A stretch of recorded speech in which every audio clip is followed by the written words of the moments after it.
Hey, what guys, this Fish here, and today in this video I'm going to be telling you guys about a new expansion pack, or campaign expansion pack, for Rome 2 called Caesar in Gaul. I'm just going to be reading through the Create Total War post on the forum and giving you guys what I think of it, and hopefully in the comments down below you guys can tell me what you think of it, and yeah, that'd just be awesome. So cool, yeah, let's get into it. So obviously it's called Caesar in Gaul.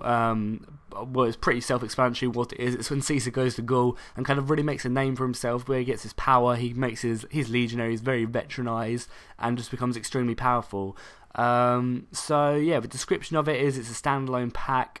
You play Caesar when he's going to Gaul, and you fight against 3 Gaulic tribes or 4 Gaulic tribes, and they're all playable. So you can play as one of the. Hold on, let me count these quickly. 1, 2, 3, 4. Yeah, 4. So you can play as one of the 4 Gaulic tribes, or you can play as Rome. So you can either try and hold back the aggressive Romans, or you can play as Rome and just conquer everything. So yeah, it's a nice little decision you can make there. So yeah, a new campaign map. So it's just going to obviously be Gaul, and you can play, it's 18 provinces which are kind of cool, dotted around with resources, new settlements and new province capitals. So that's kind of cool. So it's not just going to be like the Rome 2 map, and just like cut Gaul out of it. It's going to be a new map. They're hopefully going to do quite a lot to it to make it feel standalone, because that's what it is. So yeah, it's a greater focus on characters, which is something I feel like Rome 2 definitely missed an opportunity there, to have characters and the Senate and stuff like that expanded upon, whereas it was kind of implemented, but like who cares really, you can get by not using it. Whereas I wish they would put a lot more intrigue into the game. I think that would have really given Rome 2 a greater edge, something else for like players who don't normally like Rome 2 to come over and be like, oh yeah, that's cool. But yeah, so they are focusing more on great generals and statesmen. You can play as Julius Caesar, or you can use Julius Caesar himself on the battlefield. You can use Mark Antony, and there's also the other 4 Gaulic leaders you can play as. Hopefully, you can have their faction leaders and stuff like that. Hopefully, you can have this and Getorix, or however you pronounce that name, because he was pretty cool. Yeah, there's also now 24 turns per year as well, because it's only 7 years, I think. Yeah, it's 58 BC to 51 BC, so it's only 7 years. So obviously that will be over like 200 turns, almost 200 turns ish, which is kind of cool. And if you can hear that, that's the police outside my halls going past, being extremely loud. So I apologise, you might not even be able to hear it, but if you can, I'm sorry, I can't really stop the traffic. But yeah, so it's 24 years, that's almost 200 turns, which is kind of cool. That's just rough math, please don't quote me on that. We've actually kind of focused a bit on multiplayer campaign, because there's only 4 or 5 factions in the entire campaign. I guess it's a lot more quicker to go through, because obviously there's not 48 factions, there's less of them. And apparently it's got a lot tighter, like there's a tighter, better focus on it, and it's less time consuming than a full campaign, which I think is kind of cool. So if you don't really want to sit down and slog through a full campaign in co-op, because co-op campaign, again, I have this bugbear with Total War games, how co-op campaign is just kind of like added on, where I personally feel that co-op campaign is one of the best features of Rome 2, because when I'm playing a campaign, I'd much rather be playing it with my friends. I don't think they've nailed it down yet to how good it could be. And when they do, it's going to be amazing, and I can't wait. But until they do that, I feel like it's such a wasted opportunity of making the game great. Because, you know, what's better, playing co-op campaign than playing it with your friends? But I feel like it's just kind of ignored. And yeah, that's just kind of a little bit of a Total War bugbear of mine, which I dislike.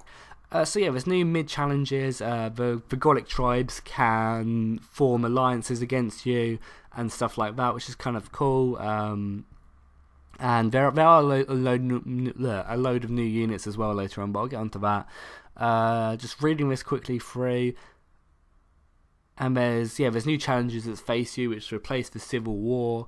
As Gaulic tribes, they'll just make alliances and try and push you back. There's new historic battles. You can play, what battles do we have here? You can play the Battle of Alesia, is it?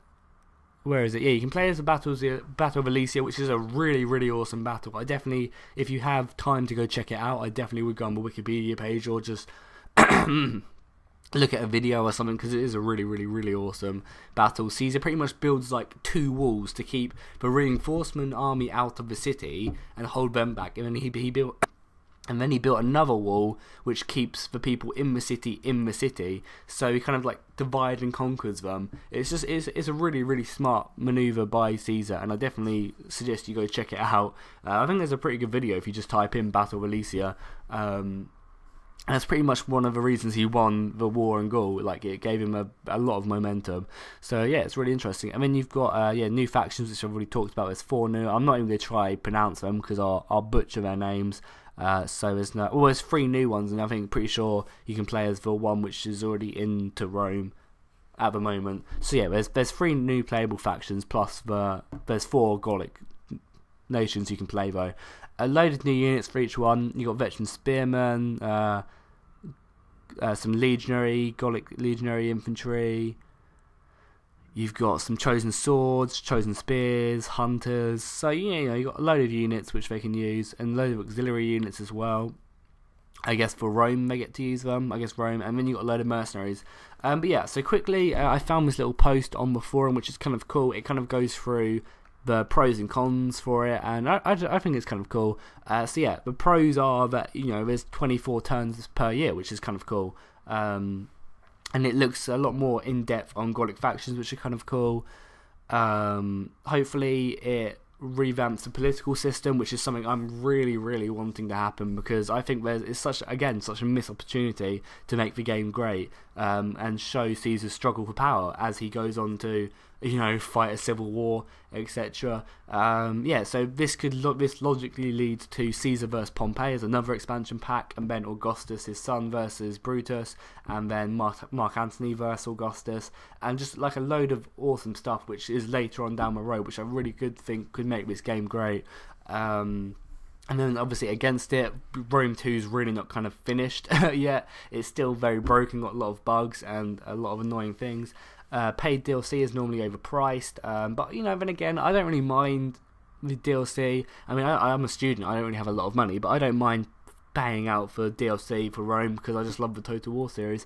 So personally, that's not really against for me.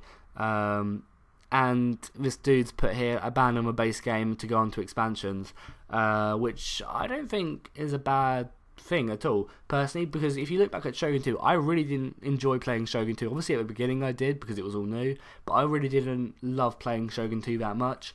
And then Fall of the Samurai came out, and I absolutely loved playing that game. Fall of the Samurai made Shogun 2 amazing. It made it one of my favourite Total Wars, bar the original Rome and maybe Empire. No, I would say Shogun Fall of the Samurai probably beats that as well. Beats Empire for me, because it was just such an awesome game when Fall of the Samurai came out. So that's what I'm hoping happens here. But yeah, that's pretty much all the information I've got at the moment. Hopefully that helped and informed you. It was an 8-minute video, holy crap. Apologies for talking for so long. But yeah, so make sure you subscribe if you want more information. You want to check out my channel. I played a load of Paradox games if you're new to my channel, and awesome stuff like that. And obviously a load of Total War games.